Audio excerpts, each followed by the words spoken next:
Let me be completely honest with you about something that happened a few years ago. And even now, after everything that's happened, I still don't believe I was wrong. My name is Erin. I'm 29. And everything changed the day I was told I couldn't have children. I won't dive deep into all the messy details, but let's just say that before I ever met my husband, Andrew, I lived a little recklessly. A few choices I made in my early 20s came back around, the way consequences sometimes do, and when the doctor delivered the news, it wasn't a gentle maybe. It was definitive. You will never be able to carry children. Just like that.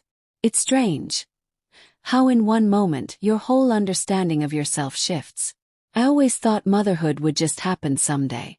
But hearing those words, it felt like something inside me turned to glass and shattered.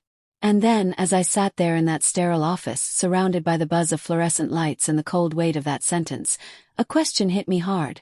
What's the point of intimacy now? If I couldn't create a family, if that future was gone, then why keep going through the motions? The truth is, I had been faking it for years anyway. I don't mean faking love. I loved Andrew. He's a good man.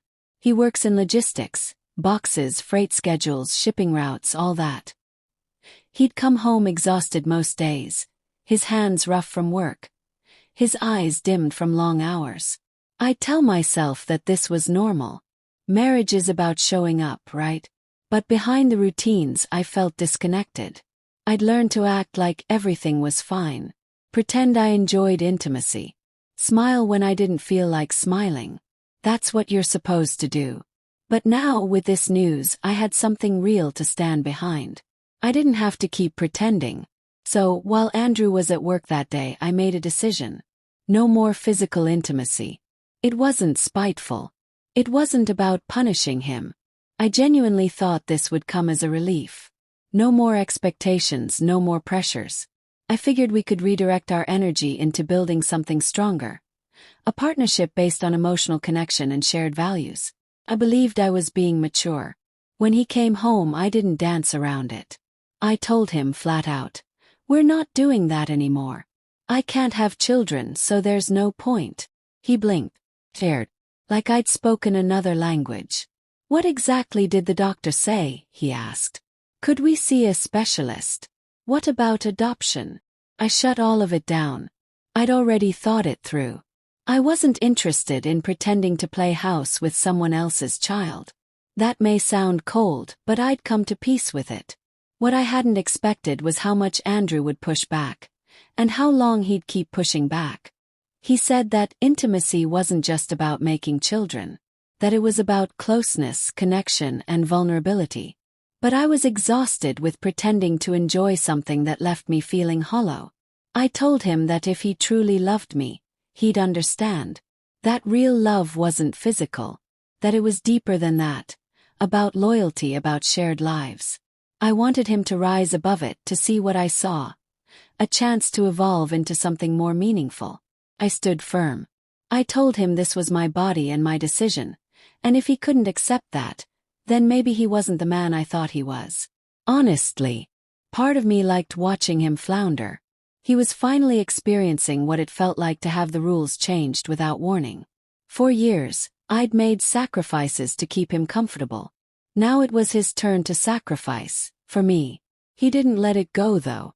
For the next 2 years, Andrew kept trying to fix the problem. First it was gentle.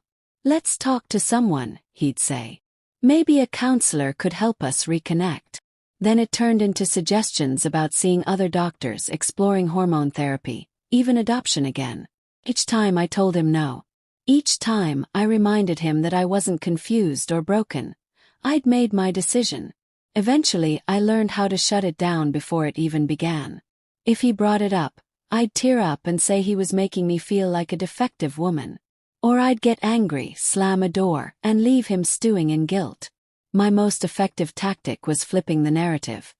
"So you're saying my medical condition isn't enough for you? That I'm not enough?" That usually ended the conversation pretty quickly.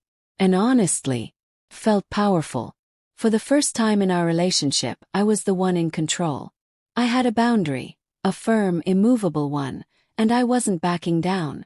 But Andrew began changing in ways I hadn't expected. He grew distant.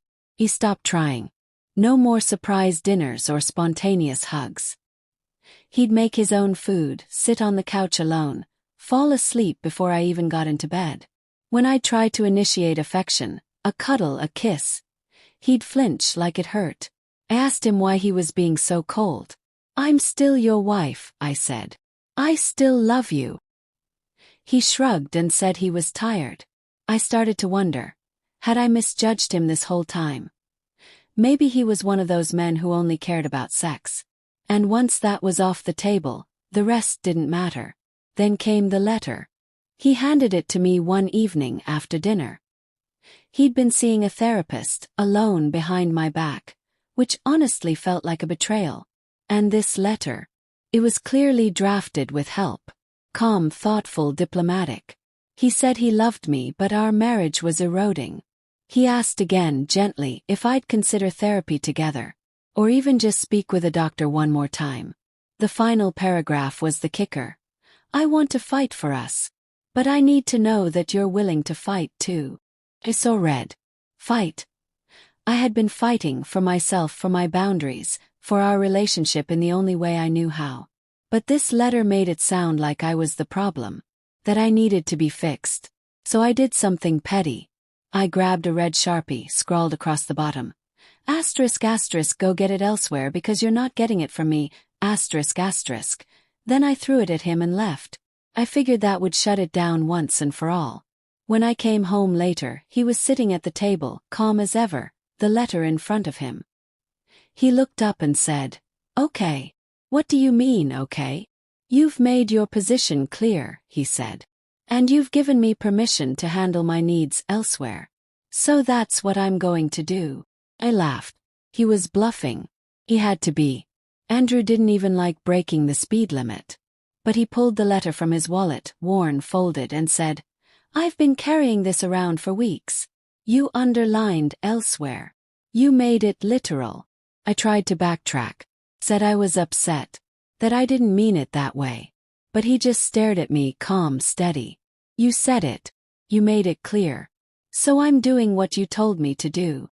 3 months later I found out he actually had. He was seeing someone else. I wasn't supposed to find out like I did. At the dry cleaner of all places. The woman there smiled and said, "It's so nice to see Andrew happy again." When I asked her to explain, she blushed and clammed up. That night I confronted him.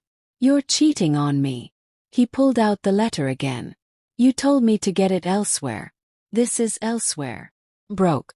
"That's not what I meant." "Then what did you mean?